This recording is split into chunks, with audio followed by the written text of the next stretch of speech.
Thank you for joining us for this legislative leadership panel. We, of course, have House Assistant Minority Leader Laura Necochea, House Speaker Mike Moyle, Senate President Pro Tem Chuck Winder, and Senate Minority Leader Melissa Wintrow.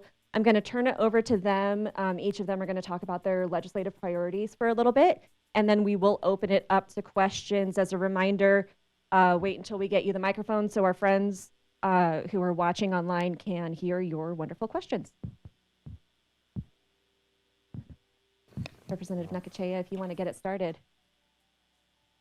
All right, thanks for keeping me on my toes. I guess I will get it started. I think as we head into this session, our caucus is really looking at what our economy needs to grow in a holistic way.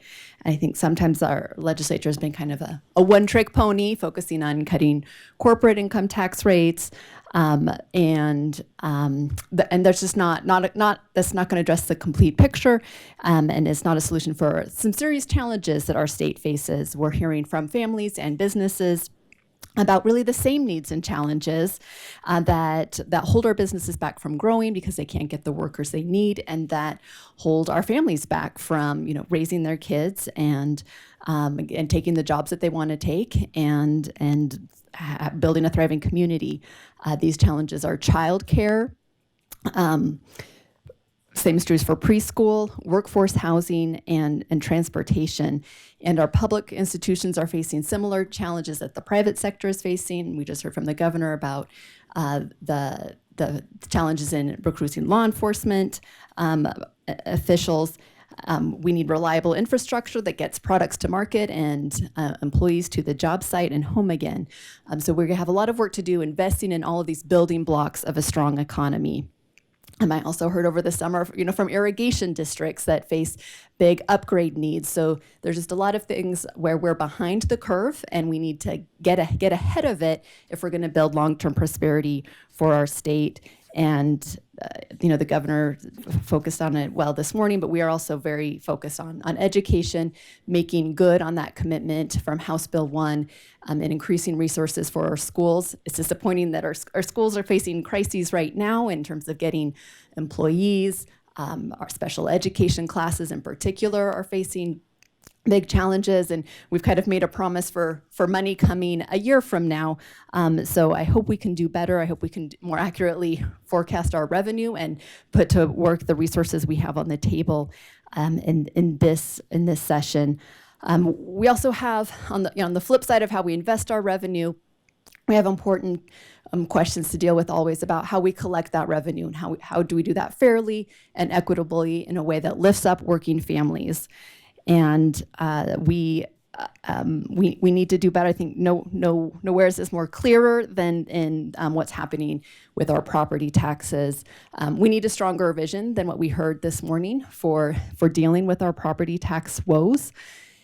The biggest thing that I think the governor left out was addressing the tax shift that is happening every year since 2016.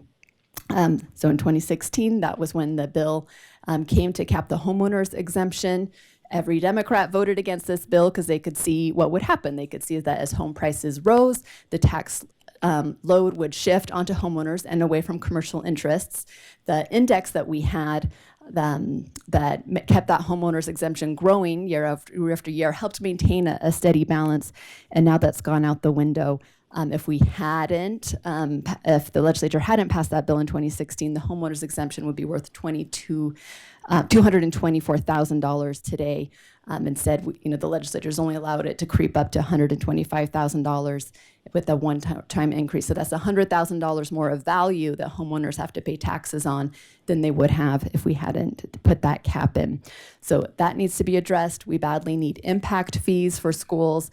We're seeing it especially in Canyon County, where they're growing so quickly that school districts are now begging local government officials not to approve new housing developments because they have nowhere to put those students, and the only tool they have is to go out to the community and to try to pass a levy at this 2/3 a high two-thirds threshold, and they can't get there, and there's no place for those students to go. So we need growth to pay for itself rather than asking every taxpayer in the school district to subsidize that growth.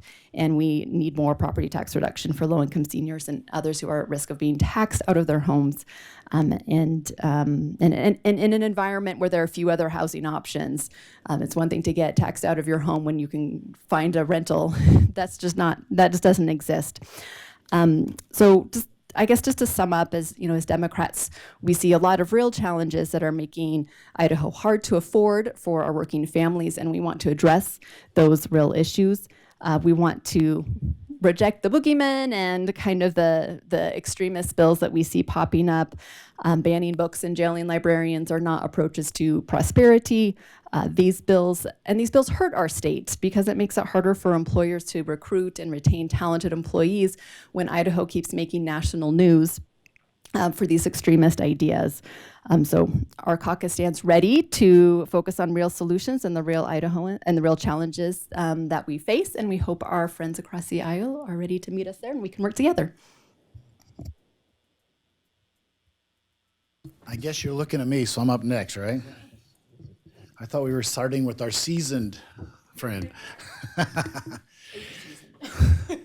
I'm excited about this upcoming year. We have almost half of the House is new. All these new individuals are excited to be here. They all come with new ideas and how to make Idaho a better place. They have things they want to fix that they think are wrong, and it's going to be awesome. They're going to try to make an impact as we try to make Idaho even better than what it is currently to live in. As I look forward to this next legislative session, I would have to agree with my counterpart that property taxes will be one of the biggest issues. I would remind everybody, though, that the Idaho legislature, the state of Idaho, nobody in this building collects them and spends them. That property taxes are based on a budget, and those budgets are all determined by local entities, and those guys decide what their budgets are going to be, and they collect the money and they spend it. We don't. But I do agree that there's a concern and a problem there. And I caution our friends in local government, though some of the solutions may not be exactly what they want, because the only way to lower property taxes is to constrain those budgets, and some of those ideas they probably won't be very supportive of. A couple of the other things that I think will come up this next legislative session that concern me is always the budgets. The last couple of years, I think we've gone a little bit overboard, and while we're blessed with an extremely good surplus, if you've been watching what's going on around us in Idaho, the economy's slowing down, and we've got to be really careful that we don't overdo it. It's always the good times that get you in trouble, not the bad times. In the bad times, it's a lot easier to set budgets in this building because you know what it's at, you get it done. When you've got this kind of a surplus and you're starting into a slowdown in the economy, we've got to be careful that we don't make some bad decisions there with the budgets. Education is always a top priority, and it will be again this year. You're going to see some great things happen with that money that we put aside with House Bill 1 in September. The legislature now has a top opportunity to use that money to help improve education. There's a lot of good ideas out there, and I hope that we can do some things there that help our students and our families across Idaho and our teachers in particular as we try to improve things there. One of the things that does concern me, though, and you'll hear me talk about a little bit this year, will be a Medicaid. The Medicaid budget last year, if I'm not mistaken, surpassed education funding. You have an interesting dynamic in that right now we're blessed with the FMAP rate that benefits the state of Idaho, that being that the federal government's picking up a lot of the bill. If they change that F-rate map, it could cause problems for the state of Idaho. It could take money from other money and other resources away from where we are spending them now, for example, in education. This is the 5-year look back at Medicaid expansion. When that passed, we were told it would provide property tax relief. It didn't. We were told it would cost $40 million. I think it's in the 100 and some million, 130, something like that. It's way more than they said it would be. It's out of control. And if we do not get this Medicaid animal in control, it's going to have an impact on education and other places. So we've got to be really careful there. You're going to hear about the water wars. I think we wouldn't be able to have a legislative session without water. You'll see that coming up. You're also going to see, in my opinion, one of my priorities is we need to fix the issue with the rules.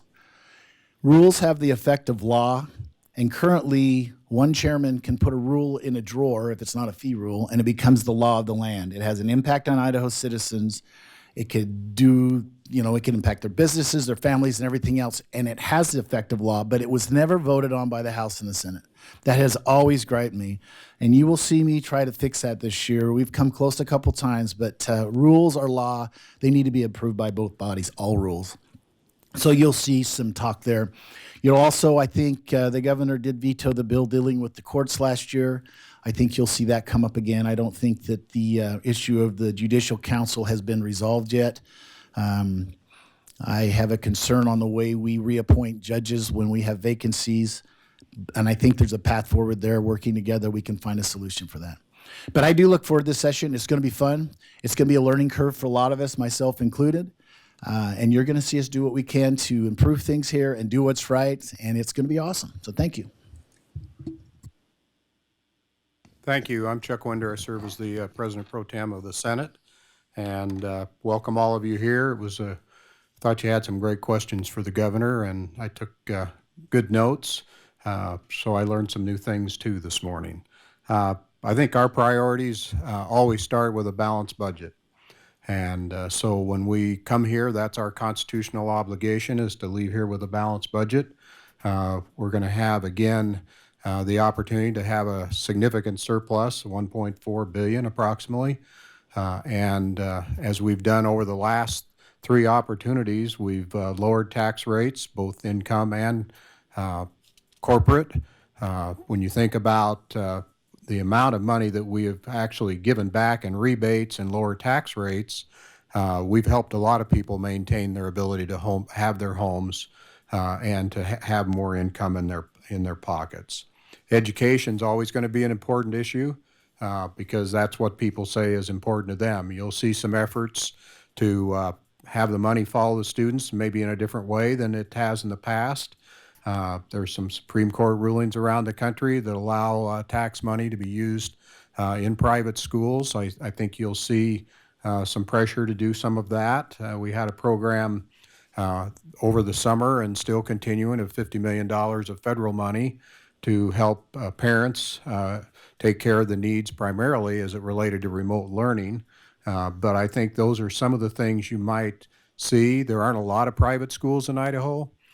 We still have a constitutional obligation to fund our public schools, and that has to be our first priority, and we'll continue to do that.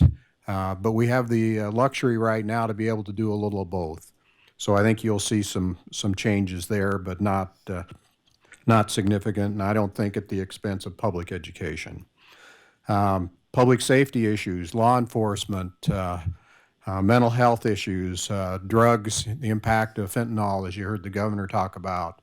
All those are going to be major issues as we look at our needs in our states. We have some crisis centers around now that certainly help out, but we need to put some more money, I think, towards those, providing professional education for clinical psychologists and people that can work within the mental behavior area. Other things that we always deal with, Idaho is still a very agricultural oriented state. Probably about 20 to 25% of our economy relates to agriculture. You're going to see things on water. One of the issues that'll come up this time will be some discussion between water users on the Snake River Plain. Again, back to the issue of surface users and pumpers. So you'll see some of that. One of the things that continues to come up is the need for workers in agriculture. And it used to be that people would come into the area, migrant workers that would come in maybe for a season. They would harvest the crops and leave. Now with all of our dairies and other things that relate to agriculture, we need agriculture workers here 12 months a year. And so there has to be, and there'll be continued pressure to have immigration reform at the federal level. I think that's absolutely essential for not only agriculture, but for construction and even technology to get the kind of qualified workers that we need to keep our economy prosperous. I think as we look at this year that we have to review the Medicaid, Medicare expansion costs, I think that'll be an issue that'll come up. I don't know the outcome of that yet. I think a lot of it's going to depend upon the reimbursement rates that the federal government will provide. But that's going to be an issue, and trying to figure out how to contain costs for those services.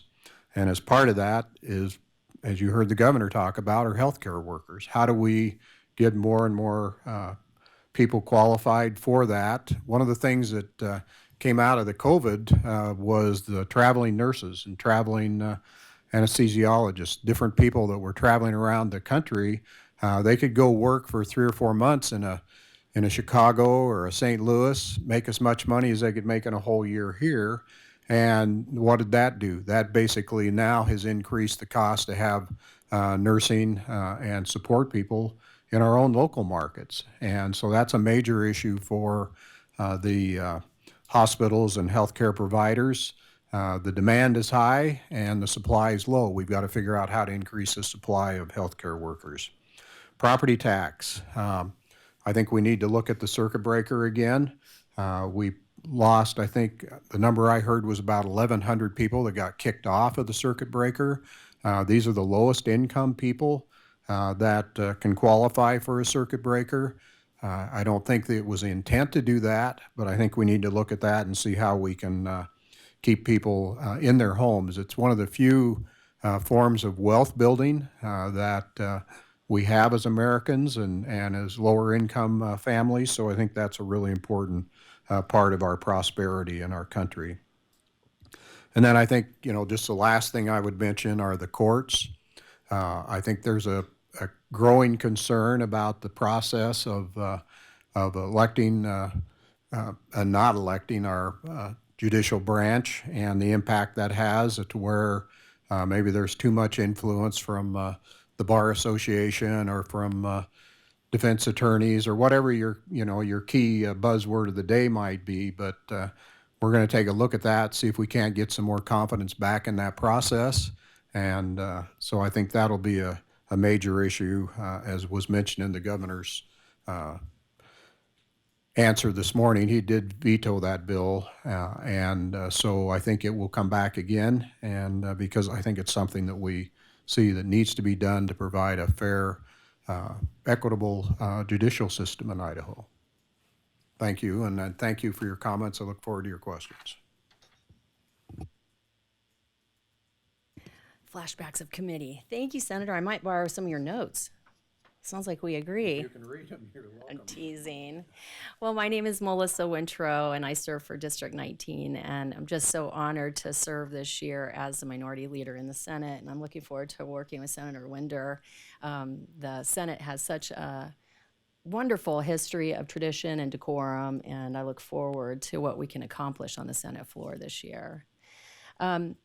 Wow, a lot of things have already been mentioned, so I don't think I need to underscore too many things, but I think the Democratic priorities for our state have remained consistent over the years, and we've heard many of those priorities today. Obviously, to invest in our quality education in every student, to meet our constitutional and moral obligation to fully fund public education, and to make sure that our students are getting the foundation and grounding they need to do what the governor wants to do, and that's stay in our state and work here and find a home. So I think that's always been a top priority for us.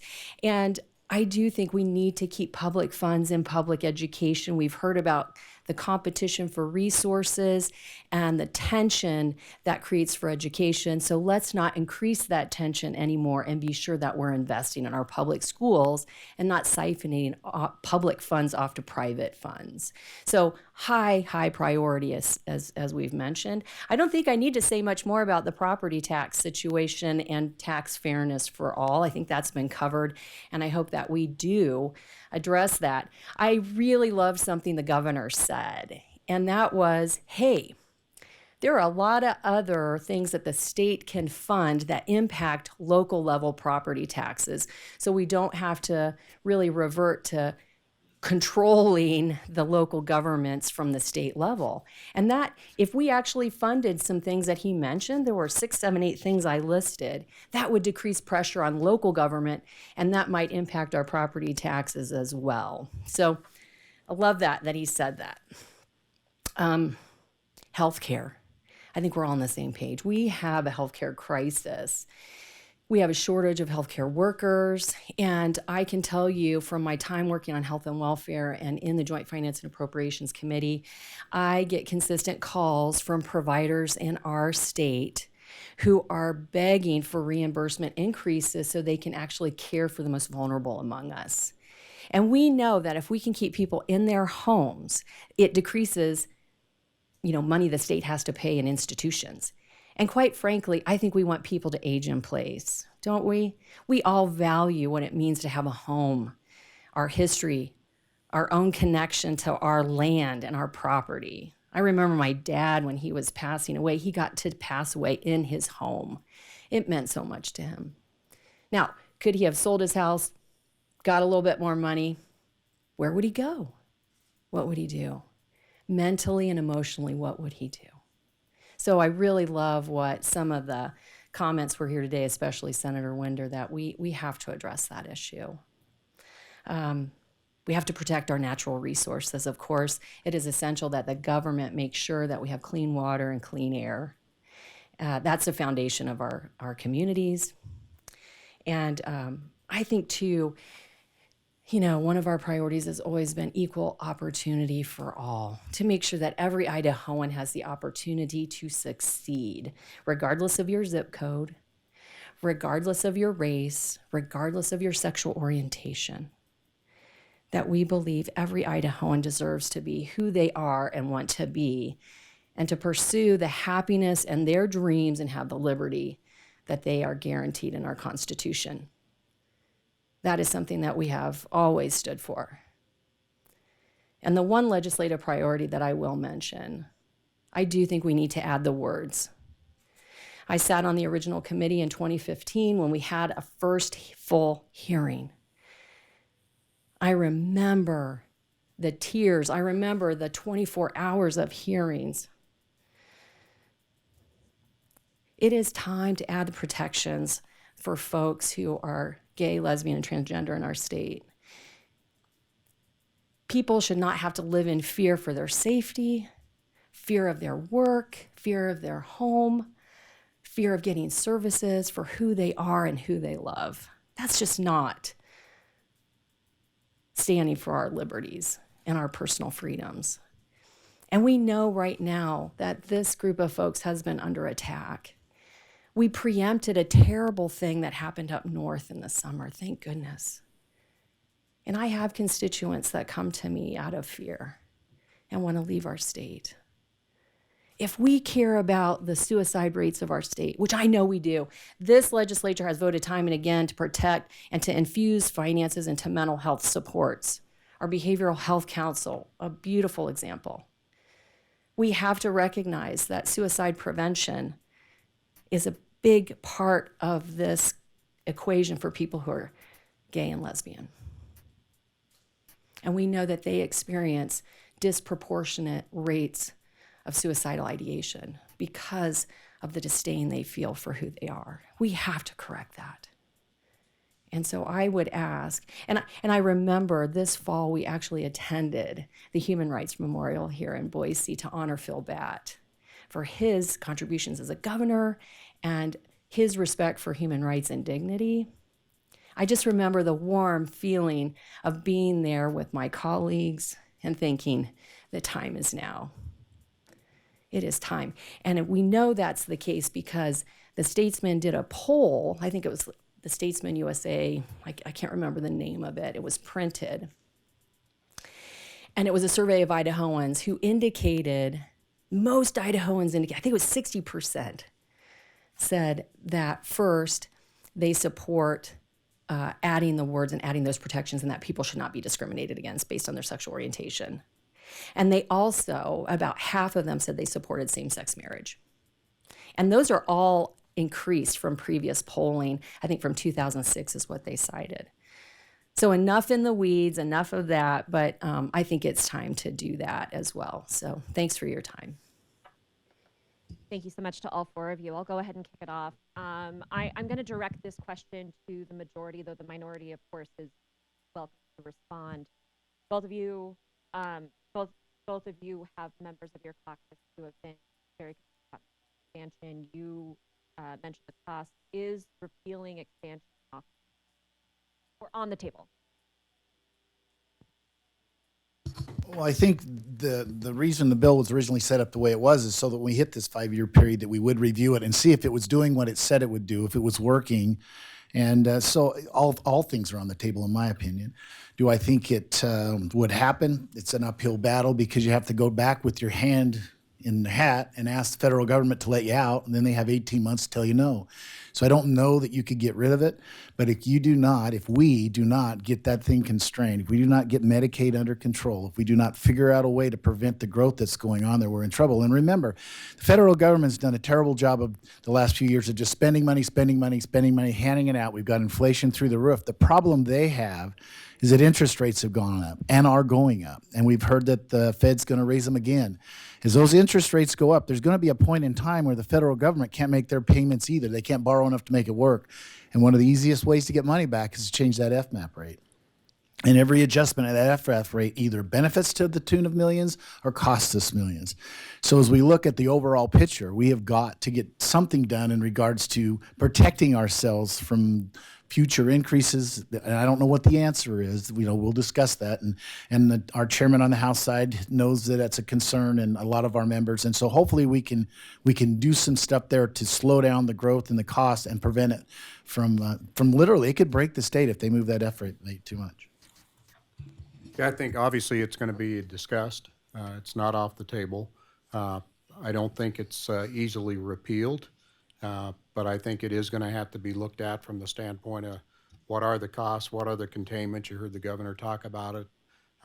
Anytime you have a potential shift in the rate of reimbursement, it could have a significant impact on all of our budgets. So something we're going to have to look at very carefully, but we also have to realize that a lot of the people that are using it don't have any other available health care. So it's something, you have to try and balance all that out, but you can't bankrupt it's the old expression, you can't eat your seed corn if you're going to take care of the future either. So it's got to be something that's balanced and watched very carefully. Yeah, I would like to comment. I mean, Medicaid expansion passed with 61% voter approval. It could not be more clear that this is something that voters want, is something that the business community wanted, and it's certainly a non-starter trying to roll that back. Medicaid expansion is the best deal around for Idahoans. We can put in $1 and then we leverage $9 to pay for medical care at a time when we've already discussed how stretched thin our healthcare system is. We know, for folks who have been around, what it costs the state in all different kinds of ways when we had all of these people who were uninsured and fell into that gap where they made too much to qualify for our traditional Medicaid, but they didn't make enough to qualify for a tax credit to purchase health insurance. And that meant, the county indigent costs, that meant the state CAT fund, it meant more costs in our correctional system to try to get people to treatment on their way out the door, because we want to actually rehabilitate people when they take that first step out the doors of prison. We want them set up with the treatment that they need to be successful, because that's good for public safety, it's good for our economy. We want those people to be successful. So just the idea that we would walk away from, I think, one of the best investments we've ever made as a state doesn't make sense to me. And we also have always known that bringing those dollars back to Idaho, the dollars that we were always eligible for, is good for the economy. The people on the other side, the opponents of Medicaid expansion, said this is going to bankrupt the state. We have a $1.6 billion surplus. So, don't tell me that we can't afford to stay in a program that is just yielding tremendous benefits to citizens financially, economically, and otherwise. The other thing I would say is that it would take an act of Congress to reduce that FMAP rate. They can't elect a speaker in the House of Representatives today, so I'm not going to be too worried about that. I'll just be brief. I think Lauren, Representative Nekachea covered that, but I think we've been elected to make really hard decisions and really work hard to problem solve. And we can't be stripping people of their health care at this point, especially in a pandemic. And we know the needs that folks have. And in this economy, it is tough. If we can't pay for our health care, I know I have insurance and I have sticker shock sometimes. And I just think, what if I didn't have that? So I don't think that's an option to strip people of their health care. And there's another thing the governor said today that I really loved. I wrote it down, but I don't have to because I remember. He said, he talked about mixing state and federal dollars together to make sure that we're taking care of our citizens. So we don't have to rely on the feds all the time, but we can also take care of ourselves. And I think that's one of these cases. Again, healthcare is the foundation of a thriving community. When you're healthy, you can work, you can raise your family, you're happy, et cetera. So I think that's something that we really need to be guarded about and listen to the voters on that one. All right.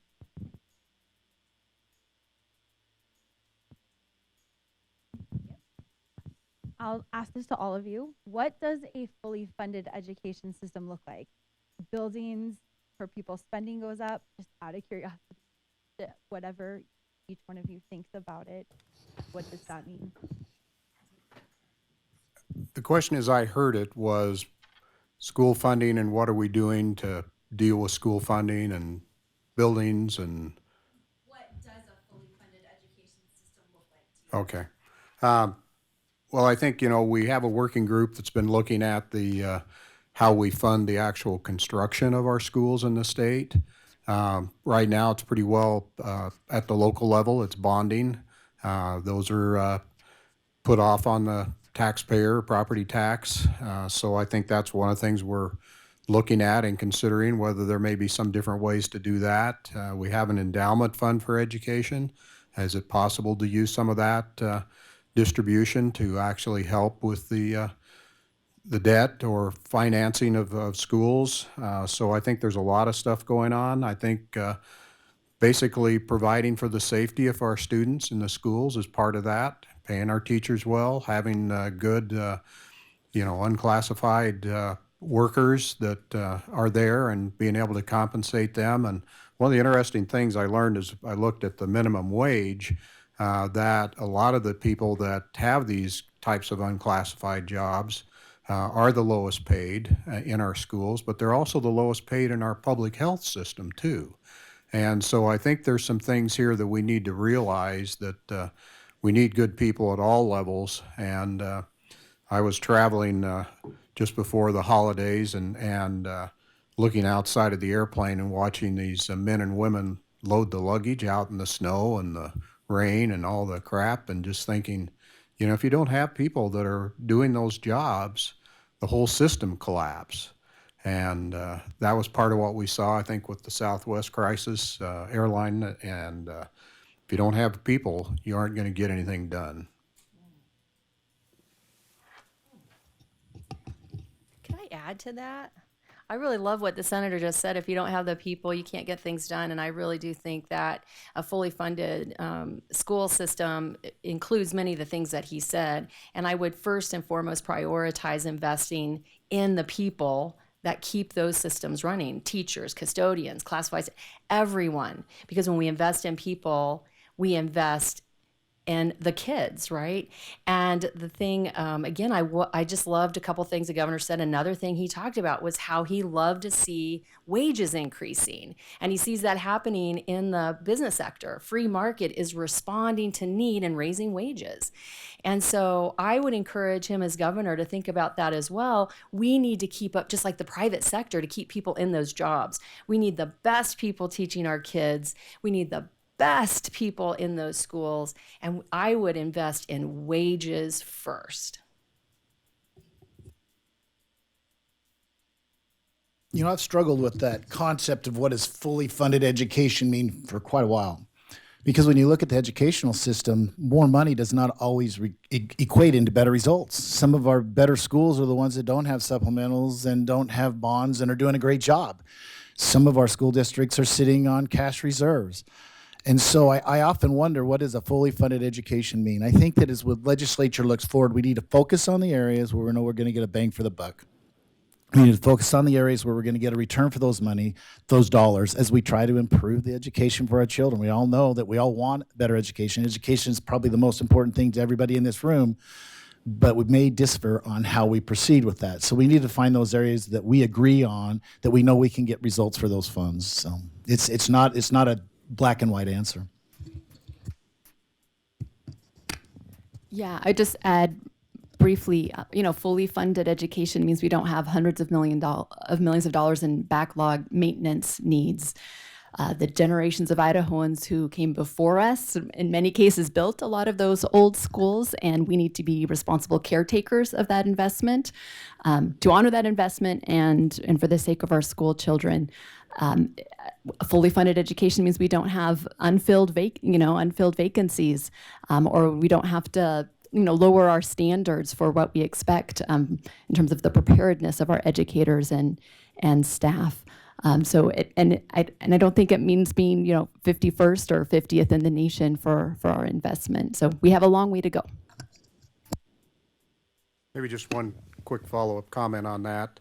A lot of you know, I was involved in transportation in the state for many years. And one of the things I came to realize is we'll never have enough money to do everything everybody wants us to do. So when you look at what is a fully funded education system, will we ever have enough money to do everything everybody wants us to do? No. It goes back to what Governor Otter used to say he said, we've recognized the problem and we know where the money is to fix it. The bad news is it's still in your pockets. And so I think, that's the dilemma we get into. What are reasonable tax rates? What kind of, restrictions on people's incomes and flexibility do you put on them to achieve goals of certain groups? And so that's part of why we're elected, to make those tougher decisions. And we try to do the best we can. And education, I know, is a high priority for the governor and for the legislature. I want to circle back to property taxes. Speaker Moyle mentioned that property taxes are set at the local level, which is true, but what does the state plan to do? What would you like to see to offer property tax relief to Idaho? Anyone can start. It's an open question. Then you have to be on. Yeah, I want to fact check you after. So as the speaker, still getting used to that, as Speaker Moyle said, local governments set their budget, and they have things that they're required to do, and they have things that their residents want them to do. So it's not as though they get to just pick a number out of thin air. They have counties have courts to run. They have certain obligations. And the state's role in this has been, setting things like the homeowner's exemption. So as I mentioned before, reindexing that homeowner's exemption so that it goes up when home prices go up, so we can shield homeowners over time, is absolutely necessary. The rate of tax shift that's occurring is unsustainable. It's not fair to homeowners, and we can't let it continue. The other thing I mentioned before is impact fees for schools. This growth, it's when in a slow growing environment, people might not feel it so much when they're asked to subsidize that growth. When the West Ada School District is growing at the rate of needing to build a new elementary school every single year, then residents start to really feel that. And it's just not fair to ask them to subsidize that growth when we ask developers to contribute to, paying for the new sewage lines, the roads, and the other pieces of infrastructure that their new development is going to necessitate. So making growth pay for itself through impact fees is something that we can do that doesn't take anything away from local government. It's not a tax shift. It's something that's, I think, very popular, and I don't know why we can't get it done. And then finally, Senator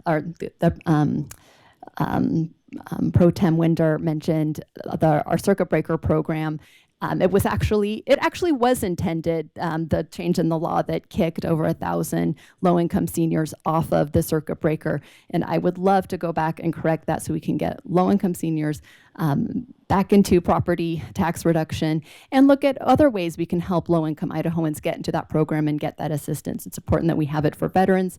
I don't know why we couldn't look at helping other low-income Idahoans who don't meet that age requirement stay in their home. I love that you used the word subsidize. Currently, the state subsidizes the local governments to the tune of about $1 billion. That means everybody in this room and everybody across the state pays more in income and sales tax so that we can send money back to help pay for those services that are mandated by the state. Last year, I don't know how many of you know it, I think that the added money over and above the year before was about an additional $85 million. $85 million equates to about half of the homeowner's exemption cost. Did you see any property tax relief? Where did the money go? We are already doing that. So I think as we look forward, if we're going to continue to subsidize the local governments, and the concern that my good friend brings up is some people are, if you live in Clearwater County, do you think that they should have to pay higher taxes so that somebody who lives in the north end of Boise doesn't have to pay a higher property taxes? I don't think so. It needs to be fair. And so I think there's some things we can do at the legislature to address the property tax thing, but remember they come with a cost. You're going to pay for it somewhere else unless you cut budgets. They're all budget driven. I love the fact that we keep talking about this shift from commercial to homes. You understand what's going on, right? We're not building businesses. I remember taking a reporter for a ride through my district, and we went through Eagle and Star and Meridian and back. And I asked her, I said, what did you see? She said, hundreds of homes being built. I said, yeah, but how many businesses did you see? There were 3, a bank, service jobs, a fast food restaurant, service jobs, and a car wash, service jobs. The reason you're seeing the shift is you're not building anything but homes. You're not building the $1 billion plant at Micron, which will help, but it's not built yet. You're building homes. And so I don't want to get into the business where the legislature goes out and micromanages local governments. But you need to understand, my friends, we don't collect it and we don't spend it, and it's all tied to a budget that they approve. So the legislature can do things like the homeowner's exemption. So what does the homeowner's exemption do? It shifts it to somebody else. Does the homeowner's exemption always work? Remember, it's budget driven. You have a budget, and the budget is divided by the value to get a mill levy rate that is then multiplied by your property. When you raise the homeowner's exemption, the value divided by the budget goes down. The mill levy rate goes up. So the homeowners, in some cases, don't even get tax relief. They think they do because the value of their home went down, but the value of their home went down, just raised the mill levy rate. And so when we talk about property taxes, it's really easy to use buzzwords, but when you want to solve the problem, you need to get back to the budget because that's where the problem is at. And so our local governments want to be micromanaged? I hope they say no, because I don't want to micromanage them, but I also don't want to make my daughter and my 6 grandkids pay more taxes so that somebody living in a place that's done a terrible job with their budget gets property tax relief.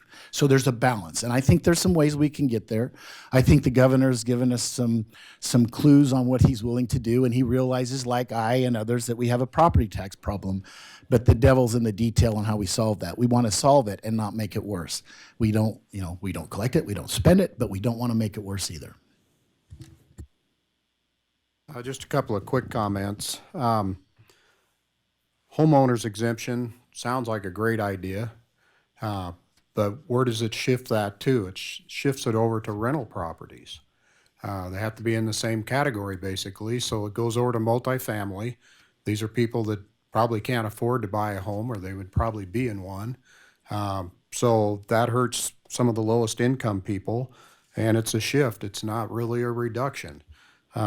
There's been a small working group over the summer that's been working on a plan that would use a portion of sales tax revenue to basically replace and pay the counties to relieve some property tax. That truly is a property tax relief. It doesn't lower income tax or doesn't lower sales tax, and it doesn't raise any taxes to do that. So that's one of the things we'll look at. Impact fees, they all sound great, but we're all talking about affordability of homes and housing, impact fees. Who pays them? Developer doesn't pay them. The person that buys that home pays them. So don't think of them as a panacea that they're going to solve all the problems, because all they're going to do is raise the price of a home, and you can't afford to buy one now in Boise and a lot of places in Idaho.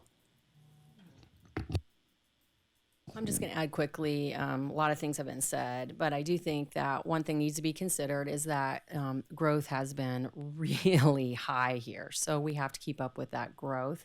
In my district, I'm really concerned about people who are aging.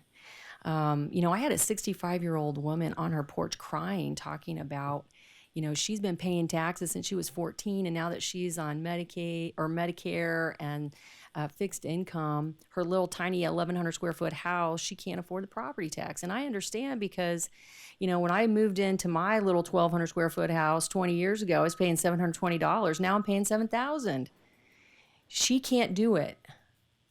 We have to figure out for the people who are aging in place so they can, to make sure they can stay in their homes. And that's at least a start. I don't know about all the other complexities and so forth. There's a lot of political discussion around all that. But first and foremost, I would pick the lowest hanging fruit there and really try to help our people trying to age in place right now, because they're really struggling.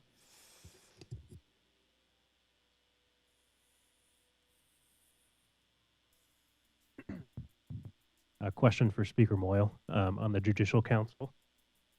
Would you support doing away with it altogether? Yeah, I would. I think that judges should be elected like the rest of us. And I think that if they're not elected, you've seen this game that the judges play in Idaho now, where instead of running for re-election, they retire early. They all pile out so that the judges can pick another judge to replace the judge. And that's a concern to me, that you've left the voters out of it. I think that judges, like legislators and governors and everybody else, ought to stand before the voters. And so, yeah, I would support that. Is it doable? I don't know that that's doable. My preference would be that they have elections like we do, or that we do some kind of a system where the governor appoints them and maybe the Senate approves them, confirmation through the Senate. I don't know, but I don't think the Judicial Council, while it's a good group of individuals that tries to do the right thing, I don't think that when it was created, what you're seeing today was the intent. I think, you've limited the governors, you've tied his hands on who he can replace them with. You saw the example in North Idaho. They could have sent 4. They sent the 2 they liked, left the other 2 off.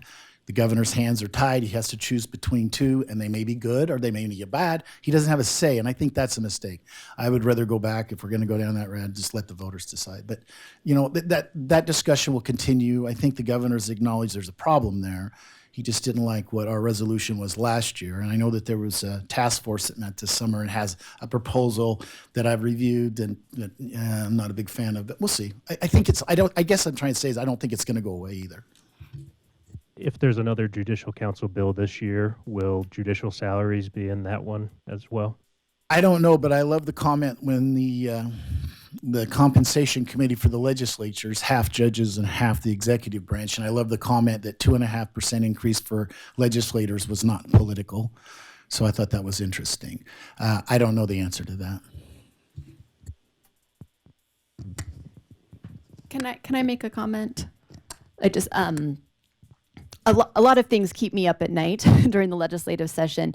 That bill last year was one of the ones that I think lost the most sleep over. We have just a fantastic process where we have the standard bearers in their field and the legal community assessing, the temperament, the skills, and the knowledge of judicial appointees. And I think that's why we don't have a lot of judges in the news because they did something crazy or off the wall, but because we have so many judges who are good at their job and they aren't taking an approach that's liberal or conservative. They're just interpreting the law and making reasonable decisions.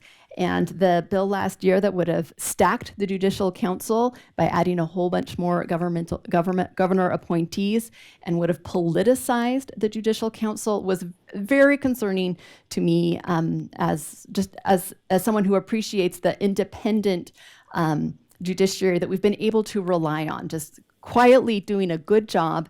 And I think it would be a huge loss for the state of Idaho if we didn't have that as a check and balance on the, sometimes, extreme impulses of a legislature. So I think what we have works very well, and I hope we do not change it. Just a quick comment to that. Remember, if a judge serves out their term and retires, there's a vote of the people. The Judicial Council is a way around the voters. And it's just not right, in my opinion. I asked a question of the governor earlier about the Idaho Housing and Finance Association and some of the short-term rental assistance extra appropriation to continue that program. He alluded to the fact that that might be wrapped into the full budget instead of considered separately by JFAC. Is there going to be a new approach to supplementals this year? Let me quickly address the initial question. And I think that part of the reason you saw the reduction in rental assistance was because there weren't applicants for the original amount of money that was there. So it wasn't that they wanted to penalize people in the rental market. They just didn't appear to have the demand for it. I think as we go back and look at that, if some of those funds are still available, would they be a supplemental? I don't know. The best people to ask would be the new co-chairs of JFAC. I'd like to add, share just a little bit. I don't know what JFAC will do. I hope the supplemental will come early because we know that people need it. I was really honored to serve on the governor's coronavirus financial advisory committee when the pandemic hit. And that's when we first started the rental assistance program. We saw in the Treasury guidance that it was allowable. The governor was very good about allowing me to put a proposal together, and it passed, and it created that $15 million. And the one thing that I learned in that process, because I stayed closely involved, those of you who know me know that I want to know what my decisions are doing and who it's impacting. So I actually hosted monthly meetings with stakeholders and IHFA, and Brady Ellis was amazing. And what we discovered, as the senator was talking about, the pro tem, is application numbers. And sometimes that can be deceiving and it was deceiving to me until I got in the weeds. That sometimes in government, we create so much bureaucracy and red tape that it's really difficult for people to apply for things. And in fact, I had a constituent who had just been released from the hospital on a mental health issue. He was getting his feet back on his feet in his apartment. And another constituent called me and said, hey, he needs this rental assistance. And I said, could you help him apply? When you finish the application, I want you to tell me how hard it was. He called me back. He said the constituent couldn't have done it alone. Number one, he didn't have internet or a computer, and that's how you apply. He couldn't get through the application. The man that was helping him was an attorney, and he struggled. So I think, as I advocated at that time, sometimes we make our processes too onerous, and then folks just don't apply or they can't find the document. I had another person that called me from across the state who couldn't get a copy of their lease because that's required. And she didn't have an original copy, and the landlord wouldn't give it to her. So we had to really have some conversations to hope to get that, and she finally did get it. And she was living in a 1-bedroom with 3 kids, and she had been laid off. So I think there's a lot underneath sometimes that we always don't know. And I am so glad I did those monthly meetings because I learned so much. I think the need is there. We just have to find other ways to issue the money and make sure it's easier to apply for, as well as I think what we sometimes forget. It's really helpful to be able to funnel the money into staffing and case management to help people get through things. So when you're applying for rent, you're already in trauma, you don't know what you're doing, you're being evicted, you're stressed. People who know the system can be really helpful. I looked at the application myself and thought, oh my heavens, I'm not even sure if I could identify some of these documents. So bottom line, I think the need is there. Let's not write that need off until we look at the systems we've created and make sure that people can access those resources more easily and that we have the staffing to help people long-term stay in their homes.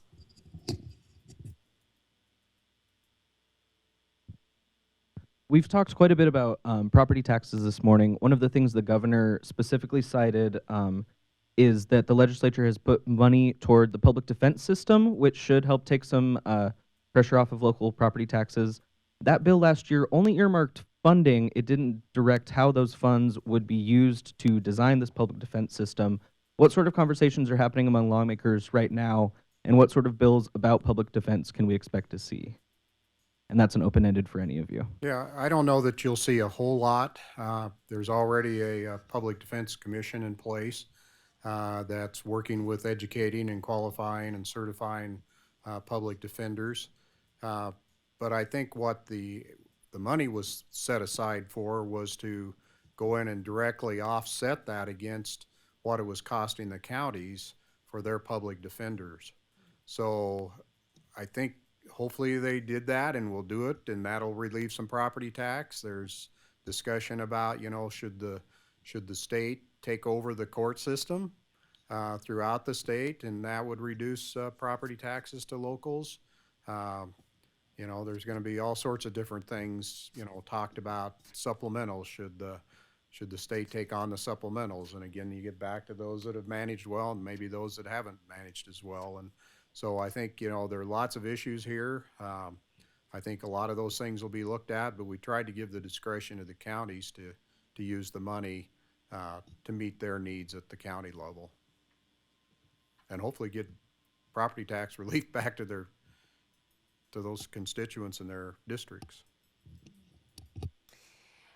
I was very honored actually to serve on the Public Defense Commission for a little while with Senator Winder, and I learned a lot, and that group really was professional and did great work. Like I said, steep learning curve, learned a lot. The one thing that does resonate for me is that when I was on that commission, to be reminded that it is the state's constitutional requirement to fund public defense. And we can delegate responsibilities for sure, and we can supply funding to the counties, but in the end, we are on the hook, and that's what that lawsuit's all about. So we have to ensure that we have, you know, a uniform system of public defense throughout the state, and I think the statewide model is a good one. Now, it depends on some of the details, of course, how that goes, but I do think, based on what I've learned, and the amount of resources that are needed, and the amount of property tax relief that would occur too, is a statewide system. I think it would be a good way to go. Again, devil's in the details, and we'd have to work that out. But I'm real cognizant that until we amend the Constitution, we have that obligation, and we have to follow that. You are correct, the funding's there, but the devil's in the details. And I do know that the governor and some of the legislators that were involved with that bill have been meeting through the summer. And I know there's some work going on to find a path forward that keeps our counties happy, because the counties are involved, and the executive branch happy. And so there's talks going. It's not done. There's a time period. Think of it. I can't remember how many years. They've got 3 years, I think. Anyways, they've got a couple of years to figure out how to put it together. I know they're working on it. Thank you. One comment quickly, some of the larger counties that have good public defense systems don't want the state meddling at all in their system. So yeah, there are some probably smaller rural counties that would like, you know, a statewide system, and the state funds it and the state organizes it, and then that's a whole new bureaucracy probably, but there's still a lot of people out there that don't want a statewide system. One more thing quickly. I think too, with I certainly don't want to harm counties, right? And especially if it's working, you know, you don't want to break something that's already working, of course. But I think the other thing that a statewide public defense office would do is provide some oversight and transparency to make sure that we are meeting our constitutional obligations as a state. So as a state lawmaker, I want to know, hey, is all that going well? And are we meeting the requirements of vertical defense and those kind of things? So I do think we can't forget about that nice piece of it as well.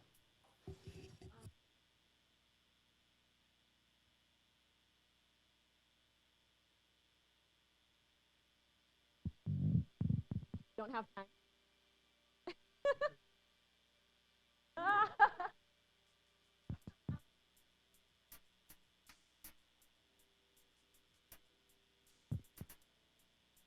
They're going easy on you today. I guess